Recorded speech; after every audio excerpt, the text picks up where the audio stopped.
What's up, YouTube? Today I'm going to do a review on the Kershaw ZT, or Zero Tolerance 0400 tactical knife. It's a tactical folder. There's one other review that I found on YouTube that's not really clear and doesn't give a good enough picture of the knife, I think, so I just wanted to do one that would show you a little more as far as blade geometry and features and stuff.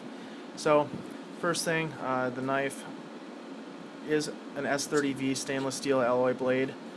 It is probably my favorite kind of steel. It holds the edge very, very long. It's very, very strong. It's laterally strong, so if you wanted to use the knife to pry something, it's not going to snap or bend. It's pretty good stuff. This is a machined aircraft aluminum handle. That means obviously that it's going to be very rigid.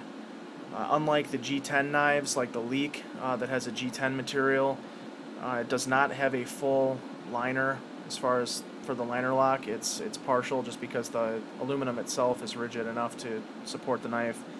Whereas G10, I think if you take the liner away from G10, I think that it's going to be flexible, so they have to put a backbone to it. This knife also has a Trac-Tec inserts that's going to go with that aluminum on one side to give you a little bit of added grip. So I'm going to go ahead and show you the knife. This is it right here. You see when it's closed, it's not too big. It's about, let's see, about 5 inches closed. You can see the nice ZT markings there. The handle is made out of aluminum, like I said. On one side, you won't see the Trac-Tec inserts, which you really don't need. This clip is really very good at keeping it in your pocket or wherever you're going to keep it. I actually switched the clip for a tip-up carry because I think that's a better draw for me. Otherwise, you can put it back down there. You can see where I moved it. This side has the Trac-Tec inserts. You can see it's almost like just a kind of a rubber material that they put in there. It's pretty grippy. I mean, I see how that would do pretty well. This does have speed safe, so you're going to be able to just flick the thumb or push on the tang flipper here to open it. I do have a Wilson tactical lanyard that I put on this as well. I think the skull bead is a little gimmicky, and I'm probably going to replace that with just a plain black bead, but that's how it came, and for now I'm just going to leave it on there. It's made out of paracord, 2 pieces of paracord, a black and a gray piece. They just weave it together. It looks cool for one, but beyond that, I mean, it serves tactical purposes if you're in a knife fight, and then obviously for survival reasons, you'd be able to unravel that paracord, and paracord has 1,000,001 uses if you're in a survival situation. So, open the knife up. The knife is S30V stainless steel. This is a Tungsten DLC powder coated blade, meaning it's a diamond light coating. That's what DLC stands for. It makes it non-reflective, a little more corrosion resistant, and honestly it's just more of a tactical look for me, but it does have its purposes. It protects the metal, really. And you see the ZT logo there. On this side, you can see that this is a 0400 S30V. This particular blade was manufactured in March of 2009. I have a Kershaw Leak that was also made in 09, March of 09. So I mean, these knives are brand new. I mean, they've not been sitting around for very long. They must sell quite a few of them. I'll just give you a view of the blade geometry here. You can see that tanto. You can see it actually gets thicker right about here.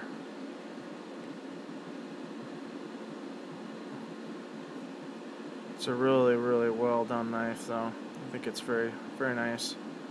This is razor sharp out of the box, too. I took this out of the box, and you can shave hair with it right out of the box, all the way from bottom to top. I'm not really big on combo blades. I'm just not my thing. I'd rather have a knife that's sharp enough I can just give it one slice and it'll be sharp enough to cut through rope or whatever, rather than having to saw. Even though the Kershaw Serrations are really good, the rounded Serrations, so they actually cut instead of saw and tear. So if you like that kind of knife, they do make it in a combo knife where that serration will come up to about here. Otherwise, you get a better look at the handle here. And you can see the liner. The liner actually comes down to about right here and then goes all the way back up. It's real easy to open. The thumb stud is actually quite a ways away from the handle itself, so there's plenty of room to get your thumb in there. Just pop that open.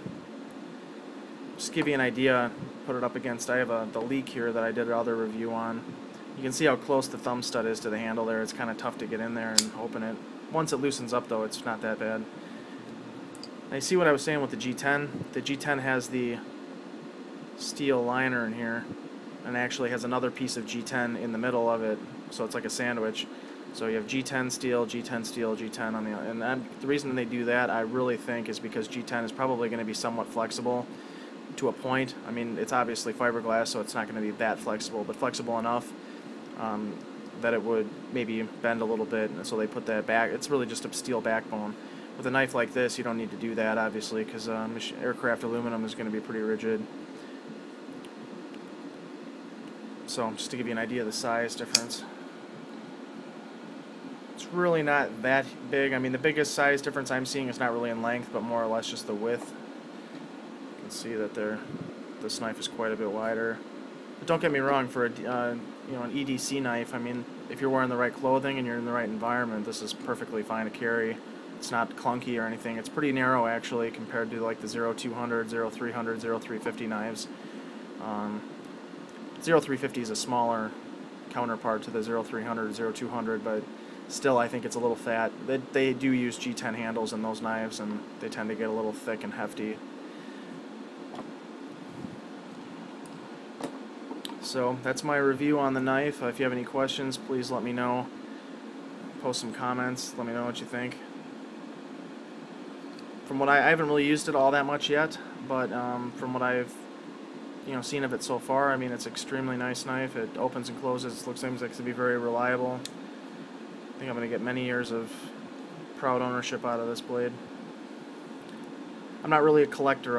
I use the knives I buy, so this is going to definitely get a good test. If I discover anything else in the future about it, I will definitely update this and let you know what I come up with. But I would buy one if you like this tanto style. I know there's a lot of people don't like that, so that's why they're going to buy the 0200, 0300, 0350 ZT knives instead, because they have that, a broader and then that swooping blade people are into. But I like a thick tanto.